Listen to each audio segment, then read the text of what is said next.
c'est un lion.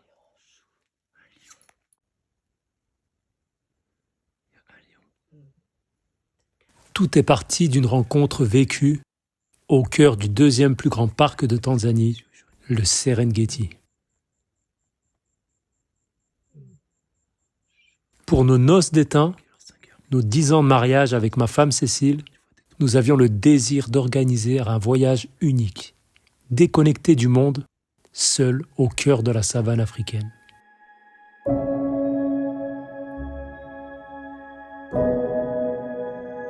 Une expérience particulière nous donnant de vivre à l'image d'Adam et Ève, alliance qui nous définit le plus, notre foi en Dieu, notre amour et notre soif de vivre de nouvelles expériences au cœur même de sa création.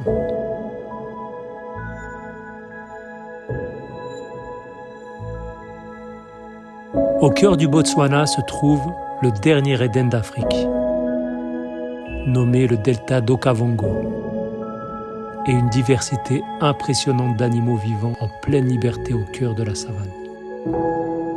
Le fait de ne pas avoir l'obligation de voyager avec un guide, mais de pouvoir vivre nos propres expériences à notre rythme, en nous laissant conduire, était clairement ce qui a confirmé notre désir de visiter ce paradis perdu au cœur de l'Afrique.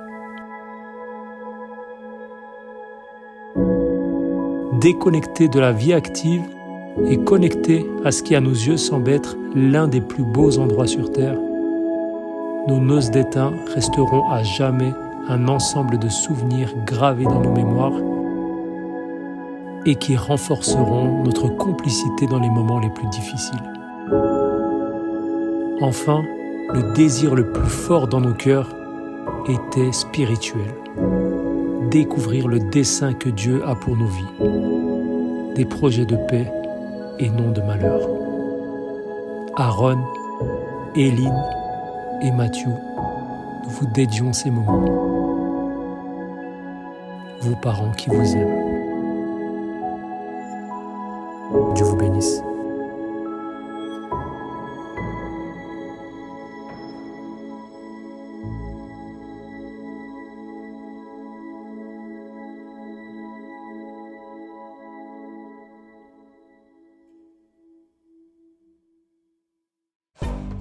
Hello! Là, on avait à cœur en fait de faire cette vidéo donc pour expliquer notre parcours de 10 jours de l'Afrique du Sud, le Botswana et le Zimbabwe. Donc on a passé des super temps ensemble. On a passé aussi des temps hyper compliqués. C'était important pour nous de faire cette vidéo pour pouvoir vraiment essayer de donner le plus d'informations aux personnes qui souhaiteraient peut-être une fois faire ce séjour. Le jour 1, donc c'est l'arrivée en Afrique du Sud. Donc on a eu, on est parti depuis Genève, on a fait une escale et ensuite on est arrivé en Afrique du Sud à 9h du matin. Dès notre arrivée en Afrique du Sud, on est allé chercher la voiture et ensuite il nous a ramené donc à la voiture, on a fait le check-in, les vérifications, que tout allait bien, tout ce qu'il fallait. Les petites questions aussi qu'on avait, comment dégonfler les pneus, comment les regonfler. Il faut gonfler les pneus à 3 bars si on est sur la route normale. Si on est sur du gravier, c'est 2. Et puis si on est dans le sable, on peut descendre à 1,5 voire 1,2. Tout dépend de la quantité de sable. Alors nous, on n'a pas descendu à 1,5, on est vraiment resté 3 et 2 et ça a largement suffi. Et une seule fois, on était descendu en dessous, je vous expliquerai pourquoi, mais autrement, voilà, on n'a pas eu besoin. C'est très très très important de pas simplement l'écouter, c'est qu'on a fait des vidéos de chaque étape et puis également de vérifier le matériel. Parce que d'essayer aussi, quand il montre, il faut essayer. Et voilà, quand il nous montre quelque chose, ça c'est très important, il faut essayer. Parce que nous, l'erreur qu'on a faite, c'est qu'on l'a écouté, tout ça, on a fait confiance, on a pris des vidéos, mais on n'a pas essayé derrière sur le moment. On a frôlé quand même une catastrophe. Donc ça, c'est très important de le faire. Ce que nous, on conseille, premièrement, tout dépend de votre parcours, hein. Si vous pouvez prendre un billet directement pour Maun au Botswana, donc Maun, M-A-U-N, au Botswana, et ça vous évitera en fait de faire cette route, 1200 km en 30 heures. Donc 1200 km en 30 heures, donc il faut vraiment aimer rouler. C'est le conseil qu'on vous donne, vous gagnez une nuit, vous gagnez des temps de fatigue, vous gagnez vraiment beaucoup de choses. On est parti de Johannesburg, on est arrivé à la frontière botswanaise, Et là, on a eu, on va dire, la faute à pas de chance. Ils ont changé en fait leur système d'identification qui à la base c'était juste un tampon qui te mettait sur le passeport et tu passais, c'était 5 minutes. Et là en fait ils ont voulu mettre en place quelque chose avec une carte digitale. On n'a pas trop compris ce que c'était parce qu'au final ils n'ont pas été formés correctement les employés. Et ce qui fait qu'il y a eu une queue sur plusieurs kilomètres de camions, de voitures, enfin c'était un désastre. Et quand toutes les personnes étaient là, et puis on se bousculait pour essayer d'avoir un stamp. Et il y a des gens qui sont restés depuis pendant 24 heures pour avoir quelque chose, ils n'ont rien pu faire. Et voilà, quand on a vu ça, on est resté 3 heures sur place à peu près. Et ensuite on est reparti, il y avait une autre douane à 90 km. Une heure de route. Une heure de route à peu près, et donc on est parti là-bas. Et on a dormi elle était fermée, donc on a dormi à 500 mètres au bord de la route. On était tellement fatigués. Et on s'est dit au petit matin, à 5h30, on se lève, et puis la douane ouvre à 6h. Et c'est ce qu'on a fait. Et là, par contre, il n'y avait personne, il n'y avait que 4 voitures. Donc là, c'était génial. On a pu. C'était rapide. C'était hyper rapide. Là, ils avaient lancé un ancien système, donc c'est-à-dire juste un stamp. Le gars, tu poses, il te stamp, goodbye. Tu payes, je ne sais plus combien on a payé. Et puis ensuite, tu vas à une autre douane, donc c'est la douane sud-africaine, et après tu vas à la douane botswanaise pour valider. Tu dois remplir un document, un visa, mais c'est assez rapide. Et puis, on va dire 30 minutes après, on était déjà sur la route. Donc voilà. Donc vraiment, si vous avez ce problème-là, donc à la douane, regardez s'il y a une possibilité d'aller vers une autre douane. Ensuite, on est parti à Camarino. Donc Camarino, c'est un sanctuaire pour les rhinocéros, plus précisément. Et puis là, en fait, on a pu voir plusieurs rhinos. C'était vraiment beau. Je crois qu'on avait 8, il me semble, au total. On a vu 8. Et on a vraiment passé un très bon temps là-bas. On a même pu faire une vidéo avec le drone que je vous mettrai là. Et il n'y avait vraiment personne dans ce sanctuaire. On est parti, on a pris la route. Et en prenant la route, on a eu une crevaison. On a roulé sur un espèce d'énorme clou, un truc comme ça. Exactement, c'était un énorme clou. Je vais vous mettre aussi la photo parce que je l'ai là. On a repris les vidéos de comment ils nous avaient expliqué, et puis on est en train de se débrouiller. Et puis c'était pas easy, mais ça va, ça allait, c'était pas compliqué. Et ensuite il y a une personne qui est venue, enfin il y a plusieurs personnes qui sont venues, et c'est vraiment ça l'aventure, c'est que quand vous êtes dans un village, en général il y a vraiment du monde et ils veulent aider. Alors bien sûr ils veulent un petit peu de rémunération après, mais ils veulent quand même aider. Et donc nous c'est ce qu'on a vécu. La personne elle est venue, elle nous a donné un coup de main et vraiment ça s'est bien passé. Et puis on a pu reprendre gentiment la route. Et là on se dit bon Seigneur, là ça commence à faire quand même beaucoup. On a 13 heures de vol. On n'a pas vraiment dormi dans l'avion. Ensuite rouler, je ne sais plus quoi, 1200 km. Voilà, et puis il y a eu ce problème à la douane.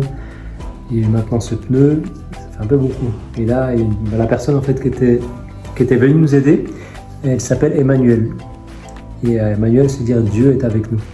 Et je lui ai dit ça, je lui ai dit écoute, franchement c'est un signe pour moi que Dieu est avec nous, c'est qu'il t'a envoyé toi. Ensuite on est parti à Mone, on est arrivé à Mone, donc c'est là qu'on a fait les 1200, au total on avait fait 1200 km jusqu'à Mone, donc de Johannesburg à Mone, je crois à peu près 1200 km. On est arrivé dans un hôtel, après le lendemain matin, on a déjeuné, on a eu enfin internet. Et puis on est parti à l'agence Bouche d'Or parce qu'ils avaient une agence aussi à Mone pour changer la roue qui était crevée. Parce qu'on s'est dit si maintenant on part 4 ou 5 jours au delta de Kavango et puis qu'on n'a pas de roue de rechange, bah là ça va être compliqué si on creve. On en avait 2 mais il y en a une qui était difficile à sortir. Oui c'est vrai qu'il y en avait 2, il y en avait une en dessous qui était difficile à sortir et après il nous a montré aussi justement à Mone comment la sortir parce qu'on avait essayé avec Emmanuel mais on n'avait pas réussi. Et voilà, il nous a montré et puis en même temps il nous a ramené dans un endroit où ils aura fistolé le pneu et puis tout était nickel. On est parti de Mone à Moremi qui est la première réserve animalière où on est allé, qui fait partie du delta de Kavango. Mais sur le trajet on a vu vraiment beaucoup d'animaux. On a vu des éléphants, girafes, beaucoup d'éléphants et girafes. Le parc ferme à 19h, je crois qu'on est arrivé à 17h, on a fait 2 heures de tour, un truc comme ça. Et après, à 19h, ils nous ont préparé le feu et on a dormi comme ça. C'était incroyable, ouais, c'était magnifique.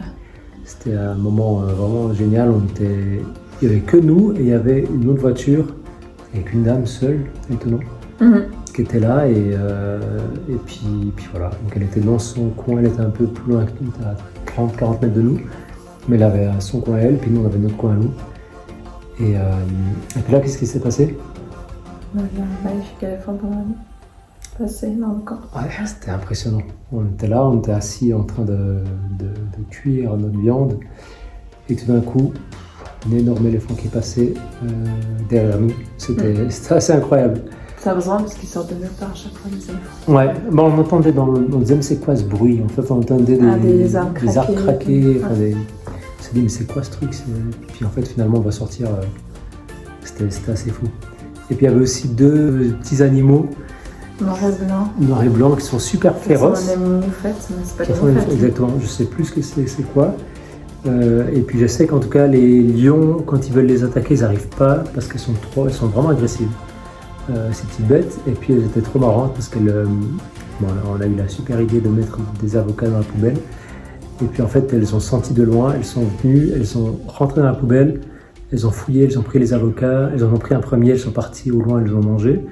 Elles sont revenues, elles ont refait la même chose, puis elles sont venues toute la soirée essayer de gratter des choses. Le quatrième jour, donc le jour 4, on a visité donc Moremi. On est parti assez tôt le matin pour voir, on espérait voir une chasse. Donc une chasse, c'est comme des lions, une chasse d'antilope. Mais on n'a rien vu malheureusement. Par contre, on a vu Les petits oiseaux. Des éléphants, pareil, il y avait beaucoup d'éléphants.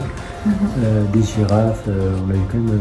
La plupart des animaux c'était éléphants, girafes et antilopes.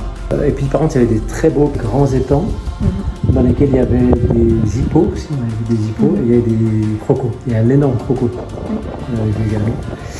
Et là on avait fait le tour, donc on suivait la route normale en fait, pour nous amener, parce qu'en fait on voulait aller dans un endroit qui s'appelle Third Bridge, troisième pont. Et puis il nous indiquait une route. Donc on prenait cette route. Sur le GPS. Exactement, sur le GPS, donc c'était les routes tracées. Et d'un coup il n'y avait plus de route tracée. Et soudainement, il n'y avait plus de route tracée. Donc on s'est dit. Le GPS nous disait de continuer. Voilà, le GPS nous disait de continuer, donc on s'est dit écoute, on fait confiance au GPS, on continue. Donc on continue et le paysage était incroyable. Franchement, le paysage était magnifique, magnifique. Il y avait des aigles pêcheurs, il y avait plein d'animaux, c'était trop beau. Et on continue, tout d'un coup on arrive à un endroit, on se dit ouais ça a l'air un peu compliqué, mais si on arrive à passer là, je pense qu'on peut atteindre, parce qu'on était à 11 km de Third Bridge, l'endroit où on voulait être, puis on a déjà fait 26 km, donc on s'est dit bon 11 km on va y arriver, on a déjà fait 26 là. Et puis je me dis écoute, voilà, normalement il faut toujours y aller petit à petit pour être sûr que le sol est stable et qu'il n'y a pas d'eau. Et là, je suis allé un peu vite et je me suis dit, on va passer. Donc je fonce. Je me dis, waouh, ça a l'air assez compliqué. Et tout d'un coup, on reste coincé. Alors, une partie sur la terre, ferme, une partie dans la boue. Donc le véhicule, il était de biais, comme ça. On essaie d'avancer, ça marche pas. Donc, après, on sort. Donc Cécile ne pouvait pas sortir. Et quoi? Juste là, il y en a. Et puis on se dit, mais qu'est-ce qu'on fait? Qu'est-ce qu'on fait? 100 mètres. Et là, on regarde un petit peu l'endroit où on est. On parcourt 20-30 mètres. Un hippo qui passe. Un hippo qui est dans son bassin. Et puis on voyait, en fait, un peu plus loin, il y avait des éléphants. On s'est dit, oh non, on est caché derrière une colline. Petite colline. On était caché derrière, en fait. Il n'y avait vraiment personne qui pouvait nous voir. On peut même voir. Et puis on était surtout dans les. Ça fait partie de l'expérience. On peut même voir apparaître un lion depuis ses arbres. Et aucune voiture. Déjà le matin, on avait vu, à part la personne avec qui avait dormi avec nous, on avait vu personne. Il n'y avait personne dans le parc. On s'est dit, voilà, on gardait l'espoir. C'était quoi, 10h30? Quand on est arrivé, il était 10h30, il était 10h56, presque 11h. Et là, on s'est dit, écoute, on cherche un moyen de réussir, de bouger le véhicule. Donc on a regardé un peu les vidéos, comment il fallait faire pour monter, parce qu'on n'a pas du tout des mécanos. Et puis on a essayé de reproduire. On a fait plusieurs essais. Donc on avait réussi à monter le véhicule sur le côté droite, où c'était la terre ferme. C'était plus ou moins sec, ouais. Plus ou moins sec, là on a pu réussir à le monter et puis mettre des choses en dessous pour que, on guillemets, un petit peu stabiliser pour que le véhicule puisse sortir. Mais c'était super profond. ça. Puis rester enfoncé là. Mais de l'autre côté, ou du côté de la boue, on pouvait rien faire. Une roue, on peut même Pas pas avec des accéder chaussures, parce tu que mets des c'est pieds. tellement Ouais, bouillant, ça et puis justement quand on allait voir, j'étais allé voir pour va y je me arriver. suis dit écoute on va quand même essayer, j'avais Ça. perdu mes chaussures dedans. Et donc j'ai dû les récupérer, j'étais rempli de boue. Et puis c'est là qu'on a réalisé en fait que c'était un bassin d'hippo. Il y avait des énormes traces d'hippo, ouais, je me suis dit ah, c'est quoi ce truc. Donc on s'est dit si c'est un bassin d'hippo, on sait que les hippos ils aiment pas qu'on soit entre la rive et eux. Et donc si on est chez eux, comment ça va se passer? Sachant qu'on a une partie, le véhicule il est comme ça, s'ils mettent un coup là, c'est fini, le véhicule on ne peut rien faire. On est à 26 km de l'endroit où on est à 11 km de l'autre endroit mais on ne sait pas où c'est. Et là, j'avais le téléphone satellite que j'avais loué avec le véhicule. Et donc j'ai appelé la réception Yes, Southgate, c'est où on avait dormi, Yes. qui était à 26 km. Eux ils m'ont donné le numéro de Sorry? Third Bridge. J'ai appelé Third Bridge et eux, ils m'ont donné un autre numéro d'un gars, mais il ne fonctionnait pas. C'était horrible. Et ça fait ça pendant, on a fait au moins, je sais pas, peut-être 10 appels, je pense. Facile. J'avais appelé une personne de la compagnie que lui m'avait dit envoyez-moi les coordonnées GPS par SMS, par message. J'ai essayé, ça ne marchait pas. Et puis tout d'un coup, le téléphone s'est éteint. Et téléphone satellite, donc on n'avait pas de réseau, on n'avait plus rien. Le téléphone satellite, en fait, il m'avait donné aussi le câble pour le charger, mais c'était pas le bon câble. We cannot charge this into this. There is no connection. Okay, no way. So now we are in the brush and no one to call. Maman battery. Pas to do. Ça, c'est très bien qu'on en reparle.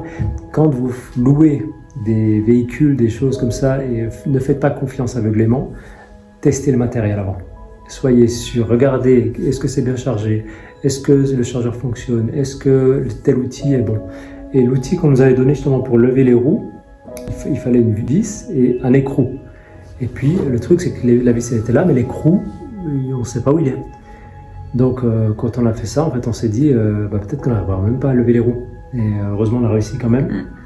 Mais c'est pour ça, il y a rien qu'à la hache. Après on devait, pour essayer d'équilibrer le véhicule, on prenait la hache et puis on allait couper des herbes, des hautes herbes. Mais au bout d'un moment, la hache, elle a lâché. C'était un truc vraiment pas solide. Et donc là, voilà, il y avait le téléphone satellite qui fonctionnait pas, la hache qui allait pas, le truc pour le véhicule, pour lever le véhicule, c'était compliqué. On a quand même réussi, malgré qu'il manquait la pièce. Et on a quand même réussi à lever le véhicule. On a essayé de stabiliser au max. On a essayé de sortir, on n'a pas réussi. On essaye comme on peut, la personne qui vient nous aider, les gars. Exactement. Parce que ça s'enfonçait. Entre 50 et 100 mètres, on avait heureusement du bois sec, des gros morceaux et puis aussi des plus petits. Et on mettait ça justement sous la roue pour essayer de sortir. Alors au début ça marchait pas parce que ça dégageait. Et puis donc le soir est venu et là on s'est dit écoute, ce qui va se passer c'est que on n'a pas le choix, on va dormir là quoi. Et quand on s'est dit ça, je me suis dit c'est... Toujours embourbé. Alors moi en tout cas j'avais une appréhension. Parce que je me suis dit écoute on est dans le bassin des hippos. Je sais pas on a vu des éléphants loin, on sait pas comment ils peuvent réagir parce qu'on est chez eux, on n'est pas chez nous. C'est comme je dis, t'es chez toi, t'as un parking et tout d'un coup t'as une personne qui vient se mettre dans ton parking de nulle part, que tu n'as jamais vu de ta vie, comment tu réagis? Là c'était pareil, on était chez eux, on n'était pas chez nous, on était chez eux. Et je me suis dit comment ils vont réagir, j'espère que ça va, qu'ils vont pas mal le prendre. Et j'avais surtout la crainte, parce que j'ai vu beaucoup de vidéos où il y a des éléphants, et surtout des éléphants mâles, parce que les mâles c'est les plus agressifs, ils sont très territoriaux aussi, qui retournent les voitures. Et donc j'avais vraiment cette crainte. Donc ce que j'ai dit à Cécile, écoute, ce qu'on fait, parce qu'à la base aussi, ce voyage, c'est un voyage pour nos 10 ans de mariage, mais c'est aussi un voyage pour nous remettre d'appoint, j'ai envie de dire, avec Dieu. Pour savoir exactement ce qu'il attend de nous. Et puis, c'était vraiment pour se retrouver, en fait. Se retrouver avec Dieu et se dire, écoute, Seigneur, voilà, on a vécu beaucoup de choses avec toi. Alors ces dernières années, c'était un peu plus compliqué. Et là, on aimerait redémarrer, refaire quelque chose vraiment de puissant. Et donc c'était vraiment l'idée aussi de ce voyage, de se retrouver seul avec Dieu. Donc on va dire un peu à la Adam et Ève, habillés évidemment. Mais oui, au milieu des animaux, au milieu de ses créatures, au milieu de sa création. Dans le jardin d'Éden. En plus, c'est le dernier Éden d'Afrique. Donc, voilà, on passe la nuit. Et puis d'un coup, je lui dis à Cécile, écoute, prions. Voilà, cherchons la face de Dieu. Et puis, prions, passons du temps avec Dieu. On attend que Dieu nous parle, que Dieu nous intervienne, quoi. Et là, on se met à prier. Et tout d'un coup, je m'arrête de prier, mais je ne peux même pas dire pourquoi. Parce que je n'ai pas entendu de bruit particulier, parce qu'on avait fermé les fenêtres. On ne voulait pas qu'il y ait du bruit ou quoi que ce soit. D'un coup, je lève la tête et je vois une énorme tête, un éléphant mâle. Donc ça, c'est ceux que je craignais. C'est les éléphants mâles parce qu'ils sont très territoriaux, comme je disais. Et puis, eux, ils sont très agressifs. Et je ne le vois pas juste normal avec ses oreilles comme ça. Il a les oreilles ouvertes comme ça, devant, à 2 mètres du pare-brise.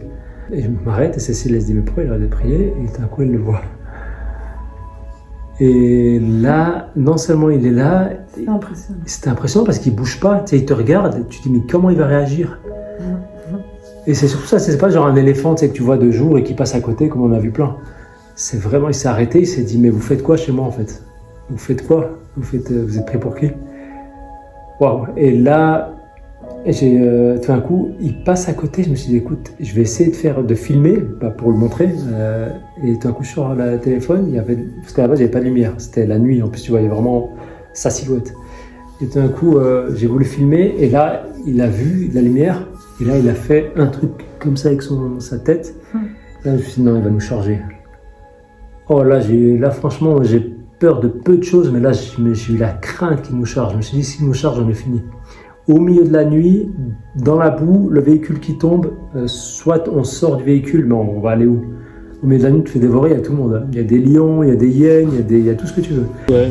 Vraiment, Dieu est avec vous. Amen. Non, ça c'est mais dans n'importe quelle situation, si Dieu est au centre de tout. Amen. Amen. C'est surtout la prière que vous avez faite.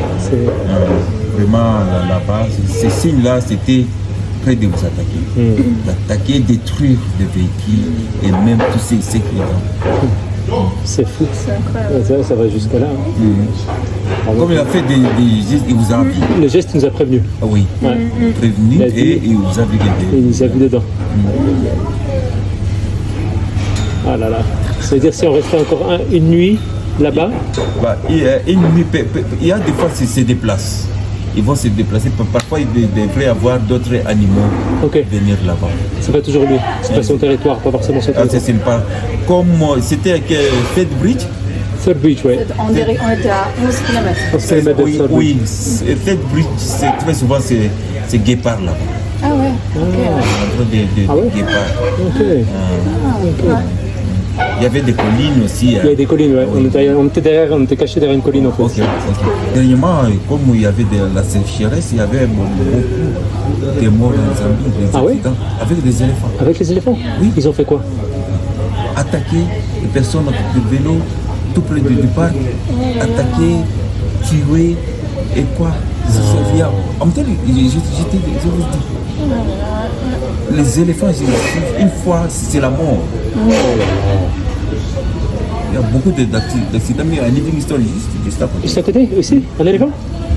Éléphant, ce n'est pas à peu près, je pouvais dire 4 personnes ont perdu leur vie. Non. 4, oui. Ah là là, c'est terrible. Le Dieu que vous priez, c'était un Dieu vivant. Amen, amen. Amen, là on a vraiment vu l'action de Dieu. On a vu avant et on a vu après la prière, ça n'avait rien à voir. C'était complètement différent. Et même nous, la paix au fond de nous, les idées, enfin, Dieu voulait vraiment qu'on sorte de là. Ouais, on était renouvelés le matin. On était renouvelés. Sans aucune intervention. Sans aucune intervention. Vraiment, vous êtes sortis. On a appelé tout le monde. On a appelé Sturbridge, on a appelé Southgate. Personne n'est venu. On a appelé le responsable de la voiture. Le téléphone ne marchait plus, il n'y avait plus de batterie. Il y a des situations là-bas. Vous voyez, c'est l'endroit, peut-être les guides qualifiés des Swana. même d'autres milliers comme ici des Tchobes, Ouais. vont aller là-bas dans les deltas. Ok. Il y a un guide qui était perdu, Non. à Sakanaka. À Tsakanaka. Oui, Et là-bas? des jours avec des clients. Non. Avec des clients? Avec des clients. Ah, bah, bah. Des jours. 2 jours. Il y a d'autres endroits, mais sinon Dieu est grand. Amen. Ils sont restés, ils ont réussi à sortir vivants de là-bas. Vivants, Ok. oui. Ah, ça, c'est le... Avec des clients, c'était un guide qualifié Swana. Mais non. Oui. Ah ouais. Vous voyez, c'est quelqu'un du pays et Oui, quoi. justement, qui connaît le... Ouais. C'est telle situation. C'est fou. Mais c'était un bon circuit. C'est un bon circuit? C'était un bon circuit Wow. là-bas. Ok. Oui, c'est magnifique, on avait de belles choses. Wow. Donc c'est Rick, hein. Oui. Le soleil s'est levé, on s'est réveillé vers 5h30, 6h. Ouais. Bah, on vient de se réveiller les gars, jour 2, au milieu de la savane. Toujours coincé dans le véhicule, toujours personne qui est venu nous aider, putain son groupe. On va voir quelqu'un, plusieurs personnes. On a passé un puissant temps à la lumière de prière. On a vraiment senti Dieu avec nous, tu vois. Et voilà, donc maintenant on va finir ce qu'on a fait. On a réussi à dégager 3 roues. Le problème c'est que sur le côté, on a une roue qui est bloquée dans la boue. Parce que là en fait il y a la boue à gauche et c'est ce qui bloque en fait depuis hier. Et on n'arrivait pas à avoir accès à la roue arrière et du coup on espère que ce matin ça va le faire. Donc on va essayer de dégager cette dernière roue. Et comme ça, après, on peut y aller. Le truc, c'est qu'on a passé une nuit très perturbante. Parce qu'on est dans un endroit, je sais pas comment on appelle ça, dans une maison des hippos, on va dire. Donc il y a des hippopotames qui sont tout le long pas loin. Et puis au milieu de la nuit, il y avait un temps qu'on a eu un temps de prière. Pendant le temps de prière, on a ouvert les yeux et on a vu un énorme éléphant mâle, c'était un mâle, qui s'est arrêté devant la voiture. Et il a 2 mètres. Il a bien regardé la voiture. Et là, il nous a regardé, il s'est dit qu'est-ce qu'ils font ceux-là. Il est resté un moment. Après, il a avancé un petit peu, il s'est arrêté sur le côté. Il a secoué la tête. Comme ça, on s'est dit, ouais, il va nous charger, il était énorme. Et le truc, c'est que vu qu'on est bloqué, on peut rien faire, on peut pas sortir de la voiture. Parce que, voilà. Et puis si on sort, on se fait charger, on sort. Donc on est resté là. Et après, finalement, il est parti. Mais là, pour ce truc, ça tournait en boucle dans ma tête. C'était un truc de fou. Et ensuite un hippo. Et puis ce matin, il y avait les lions. J'ai entendu les lions. Qui sont pas hyper loin. J'ai l'impression qu'ils passaient. Qui passaient, ouais. Je sais pas si vous voyez là, ici, il y a les hautes herbes. Je sais pas si vous voyez. Là, il y a les hautes herbes. Et donc les lions, bah, c'est là où ils se cachent pour attaquer leur roi. Alors, bon, on n'est pas sortis. De toute façon, ils ont une cause d'herbe. Ils nous ont parlé, donc on n'est pas. Voilà. Mais je veux dire, il suffit qu'on soit sortis la nuit et puis que ça soit le moment de chasse. Mais pas de santé que je chuchote parce que peut-être qu'il y a des hippos à côté. J'arrive pas à voir derrière s'il y a des hippos. Donc, bah, voilà. Mais ouais, c'est fou. En tout cas, voilà, quand on sortira de là, ça nous fera vraiment une expérience insolite. Dormir seul au milieu de la savane. Donc voilà, donc l'objectif maintenant, c'est de dégager cette 4e roue, d'essayer de sortir le véhicule. Si on n'arrive pas, ben, on marchera à pied jusqu'au campement Southgate, qu'on connaît à peu près l'endroit. Même si on est à 11 km d'un autre campement, mais on ne sait pas du tout où il est ce campement, donc c'est bête. Et là, on peut dire qu'on doit marcher à peu près pendant 26 km pour atteindre Southgate, qui est un autre campement, qui est le campement où on avait dormi la première nuit. Et puis en espérant sur le chemin, on croise quelqu'un, on croise des gens, et puis qui nous prennent en voiture et qui puissent nous ramener. Donc voilà. Puis on a attendu vraiment que le soleil sorte. Mhm. Et puis quand le soleil est sorti, on a vu un gros éléphant Ouais, arriver vers nous. ouais, là, exactement. Là, je crois que j'ai voulu sortir, j'ai ouvert, puis je dis ah, il y a un éléphant. Non, c'est pas ça. Je sais plus du tout.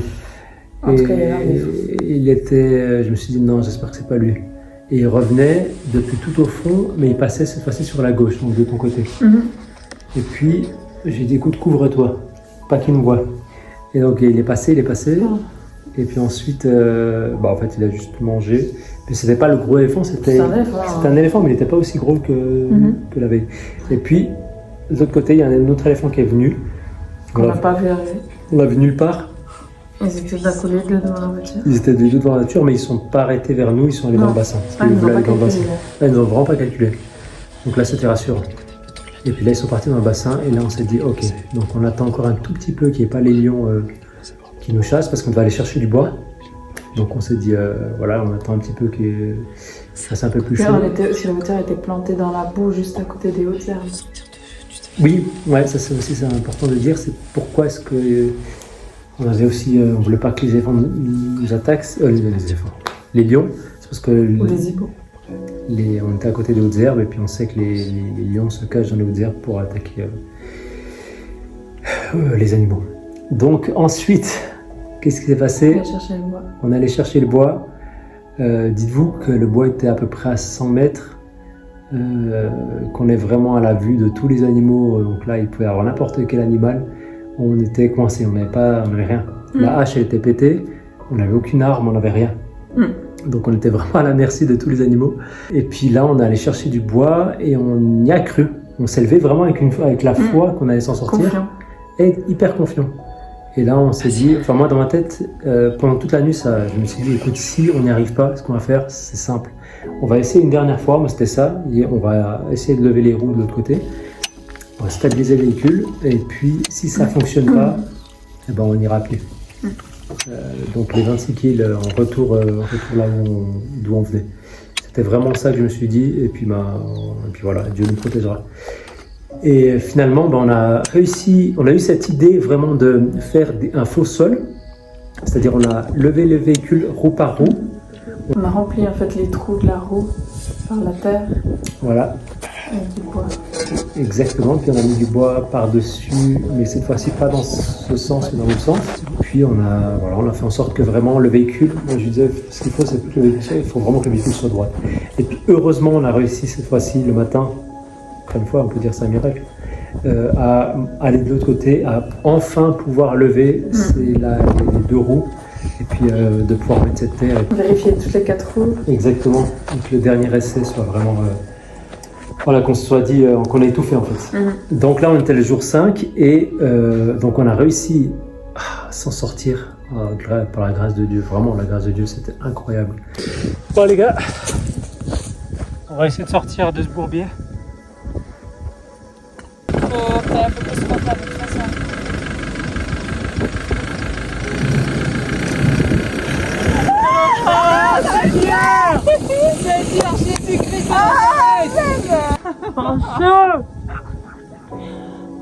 Et là, on se dit, ça y est, c'est tout bon, c'est nickel, c'est bon, on a réussi à s'en sortir. On revient sur nos pas pour partir dans un autre endroit. On se dit, ça va être easy. Et donc, on y va, on avance, on retrouve nos traces, vraiment, tout se passe bien. On a enfin retrouvé notre passage, parce qu'on ne savait plus par où on était venu. On se situe pas. On se situe plus. Complètement désorienté. On est totalement désorienté parce que ça faisait déjà un moment qu'en fait on n'avait plus de traces et puis vu que les traces elles restent pas forcément. On essayait de retrouver nos propres traces. Exactement, et c'était impossible. Donc on n'arrivait pas. Plein d'endroits, il y a plein de chemins. Il y avait plusieurs points d'eau. On s'est dit quel point d'eau. On savait à peu près où il fallait aller. Ouais. Les lieux. Ouais. Mais impossible de retrouver le chemin. Donc on va dans un endroit, ensuite on va dans un autre, ensuite encore dans un autre. On se dit mais c'est quoi ce délire? On n'arrivait pas à être raccord. Là, tout d'un coup on voit le crocodile qu'on avait vu la veille, mais nous on l'avait vu quand on était de l'autre côté du bord, et là on le voit à côté de nous en fait. On se dit mais ça veut dire qu'en fait il faut qu'on aille en face. Donc là on a trouvé un repère. On s'est dit mais comment on peut y arriver? On a essayé par un chemin, on s'est dit ah non, bah non, on a trop d'eau. Il y a de l'eau partout, on n'arrivera pas à passer. Et après ce qu'on a vécu, exactement, on était complètement... complètement. Et donc on se dit ok, On est passé par un autre endroit et là, ça n'allait pas non plus. Et ensuite, on a refait encore plusieurs chemins, ça n'allait pas. D'un coup, j'avais l'idée, je me suis dit, mais c'est bon qu'on essaie celui-ci. Et puis on avait dit, non, on va d'abord essayer d'autres. On a essayé plein de chemins, pas. Et d'un coup, on a trouvé un chemin et là, c'était le bon. Et en fait, même avant ça, on a vu un véhicule. Et le véhicule nous a... je disais à Cécile, mais tu vois, ce véhicule, en fait, il passe par là, donc ça doit être par ici. Puis finalement, on a réussi. On est retombé de l'autre côté et on est retombé sur le véhicule. Et là, on leur a expliqué, on venait de sortir de la savane, on était tout fait. On leur a dit ce qu'on a vécu, tout ça, ils ont dit, mais non, incroyable. Puis après, on disait, on va dans cette direction. Mais c'est pas là la direction où vous devez aller, c'est de l'autre côté. Voilà, c'est complètement largué là. Désolé, on n'a pas dormi, on ne sait pas où on va. Donc oui, c'est raison. Puis en plus, le GPS, pour une fois, il avait raison. Il nous donnait la bonne direction. Donc on a fait le retour, on est parti ailleurs. Et puis là, on est retourné à l'entrée. À la base, on devait aller à Kouai Popul. Ouais. Sauf que voilà, on a été planté dans le delta. Et puis, du coup, on a les directions Kouai. C'est sur la direction pour aller à Sabouti. On va aller à Sabouti quand même. Le soir. À la base, la nuit où on a dormi forcément dans la savane, on devait aller en fait dans un autre endroit et le lendemain matin on devait faire du Mokoro. Donc, le Mokoro c'est une barque au milieu d'un fleuve où tu vois des éléphants, tu vois, c'est impressionnant. Donc nous on a fait du Mokoro mais dans la voiture toute la nuit. Avant d'arriver à Sabouti, on a vu des magnifiques licans qui sont des animaux très rares et qui sont les meilleurs chasseurs d'Afrique parce qu'ils ratent leur cible une fois sur 10, donc ça veut dire qu'ils réussissent 9 fois sur 10 leurs attaques et ils sont très coordonnés, ça c'est vraiment impressionnant. On les a pas vus en chasse, ils nous attendaient sur le coin de la route, toute une famille, c'était trop beau, mais ça reste quand même un animal très rare et donc on était très très contents de les voir. Ensuite on est parti de là, donc on a dû tracer parce que Sabouti en fait fermait à 18h, le Sabouti Camp, et puis il a fallu en fait qu'on roule, on a roulé combien de temps? On a roulé énormément de temps, dès qu'on est sorti de la brousse. Moi on a roulé toute la journée, de toute façon. On a roulé toute la journée, puis on a essayé de speeder au max pour pouvoir arriver à l'heure. Et ce qui s'est passé, c'est que vraiment j'allais à 80 au lieu de 40. Donc il y avait des fois des sauts. C'est pas conseillé. Hein. Non, pas du tout. Je vous conseille vraiment pas de le faire, mais on n'avait pas le choix parce qu'on arrivait, il était sinon, 15 minutes avant les 18h, sinon on dormait nulle part. Et on dormait dehors, je sais pas où encore. Et ça, c'est pas. Voilà. Et donc ce qui s'est passé, on a toute la nourriture fraîche qu'on avait, les œufs, la confiture, le machin. Explosé dans le coffre. Les jus de fruits et tout. Ouais. C'était horrible. Là, on a passé du temps le lendemain à tout nettoyer. C'était vraiment pas top. Donc, anticipez, mettez pas trop de choses, essayez d'anticiper. Puis surtout, après, si on n'avait pas eu cette galère, on va dire dans la savane, on n'aurait pas connu tout ça. Donc voilà. Et Sabouti Camp. Comment c'était? Ouais, c'était moins bien que Southgate. C'était moins bien que Southgate, il y avait déjà plus de monde. Ouais. Ça aussi, ça le fait. Il y a eu des gens qui criaient la nuit. C'était excité d'être là. Ouais. Mais ouais, non, c'est moins un coup de cœur. Alors après, il y a la rivière Sabouti, normalement qui passe dans le camp, et là, ça doit être sympa, mais vu que c'était tout sec. Oui, là aussi, voilà, ça c'est très important que tu le soulignes, c'est qu'on est actuellement au mois d'octobre, là où on est parti. C'est la période très sèche. Juste avant la saison de pluie. C'est juste avant la saison de pluie, exactement. Ce qui fait qu'en fait, on est à la fin et les paysages sont hyper secs. De partout, c'est très sec. Même là, on est au Victoria Falls. Les chutes Victoria, il y a de l'eau, heureusement. Mais quand tu regardes dans le fond, tu te dis, waouh, il y a beaucoup. C'est très sec.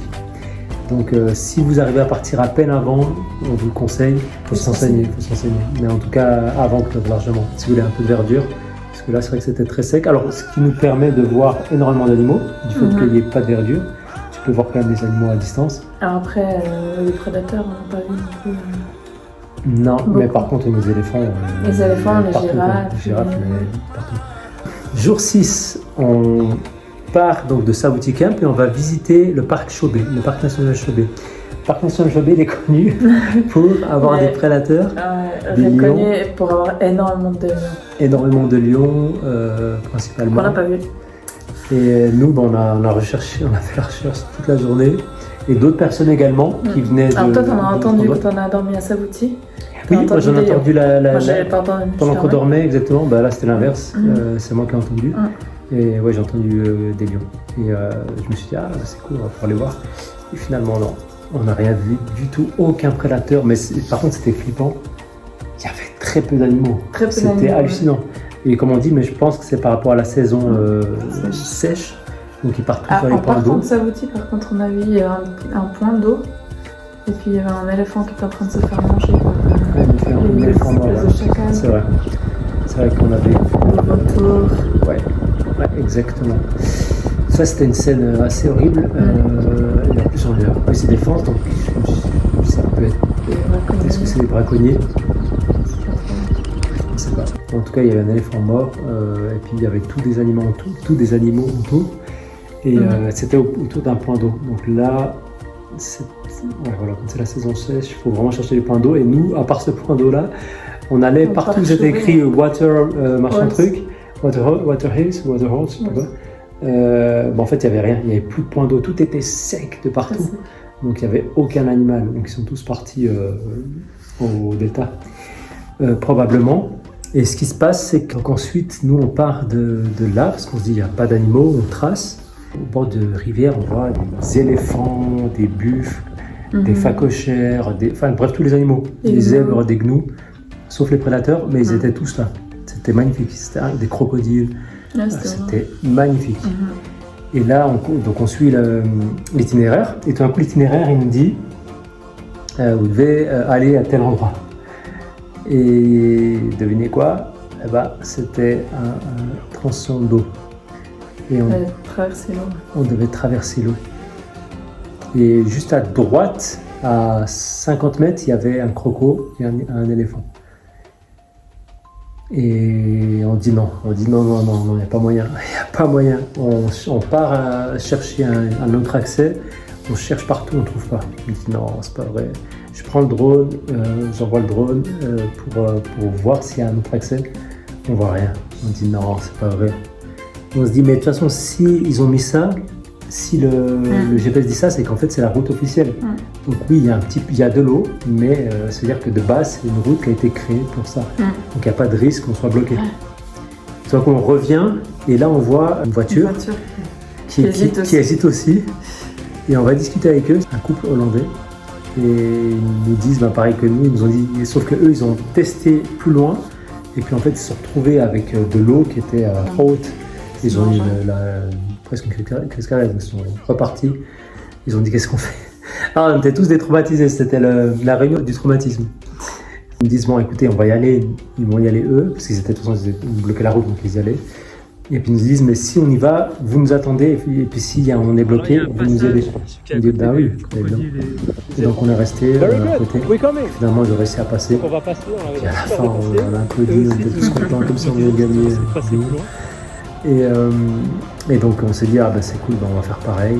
On a fait pareil, on est passé de l'autre côté. Et voilà la petite vidéo. Donc finalement c'était le dernier passage dans l'eau compliqué. Et à partir de là après on a avancé. Par contre tout le long de cette rivière c'était magnifique. Il y avait des éléphants, il y avait plein de... C'était trop beau. J'ai dit des qui étaient dans l'eau, des qui étaient hors de l'eau. Je sais pas, j'espère que j'ai fait une vidéo. Mais si j'ai fait une vidéo je la mettrai. En tout cas, c'était vraiment, vraiment magnifique. C'était incroyable. Donc, suite à ça, on est arrivé à la frontière du Zimbabwe. On arrive, pas bien accueillis.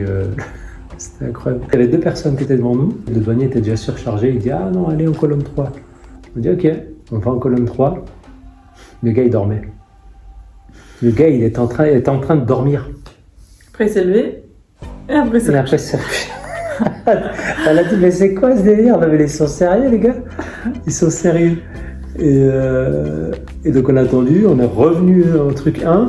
Je pense que l'autre il a dû dire un truc parce qu'après il a au bout de 10 minutes il nous a appelé. Il s'est réveillé, il nous a appelé. Et quand il nous a appelé, il a dit toi tu devras. Donne-moi l'argent quoi. Tu vas-y tiens. Tout faisait son truc mais il prenait du temps, c'était horrible. Tout d'un coup, il y a un gars, un Zimbabwéen, un chauffeur de car qui était là. Et puis il parle, et tout d'un coup, il lui fait son truc en 2 secondes, c'était réglé, il était parti. Et voilà, et nous, on a attendu un moment. Donc après, dès qu'ils ont fini, dès qu'ils ont pris leur temps et qu'ils ont bien fait les trucs, on a dû faire le visa pour le véhicule. Et là, voilà, c'était une autre histoire. C'était un gars qui nous attendait, il nous disait, mais telle personne vous avait pas dit qu'on devait faire un visa pour le véhicule. On a dit, bah oui, on a les papiers, regardez. Mais non, ça c'est les papiers du véhicule, mais il faut faire le visa. Et bref, on a dû faire le visa et il nous a demandé hyper cher, c'était $120 pour le véhicule. Et là, on s'est dit, bon, allez, fais-toi plaisir, vas-y, tiens, $120. Et là, pareil, ils ont pris, je sais pas combien de temps, perdu beaucoup de temps à la frontière. Et finalement, voilà, ça s'est fait. Et donc on était bien content de partir. C'était une journée assez compliquée, quoi. Parce que la route est difficile. Aussi. La route était vraiment compliquée. Dans le sable, ça saute dans tous les sens. Ah non, je mets des vidéos, mais ça saute de partout. Ouais. On touchait le plafond. Hein. Ouais, et puis. Ah non, c'était vraiment pas évident. C'était vraiment pas une grosse journée, pas évident de conduire là-bas. Et puis on était content d'arriver à l'hôtel, le fameux hôtel, notre dernier hôtel, le Shangway Lookout. Et on a eu déjà quand on arrive, on a trouvé magnifique l'hôtel, super accueil et enfin des gens très contents de nous voir. Ouais, ça faisait plaisir, purée. On s'est dit, on est chez nous, quoi. On était trop contents. Il nous dit la personne, mais vous n'êtes pas là en fait, il y avait 2 Shangway qui sont côte à côte. Il y a le Shangway Lookout qui est, on va dire, le normal. Là où on a réservé. Là où on a réservé, et puis en fait ils nous ont upgradé parce que on avait dit que c'était pour nos 10 ans de mariage. Et ils nous ont upgradé dans le Shangway Oasis. Et là, ils nous ont mis dans la chambre lune de miel magnifique. On a notre jardin privatisé. Et puis par contre, on mange super bien aussi. On mange super bien. Là, on a mangé de la viande. On a mangé 2 fois, enfin hier et aujourd'hui, tellement que c'était bon. Et les cocktails aussi, incroyables.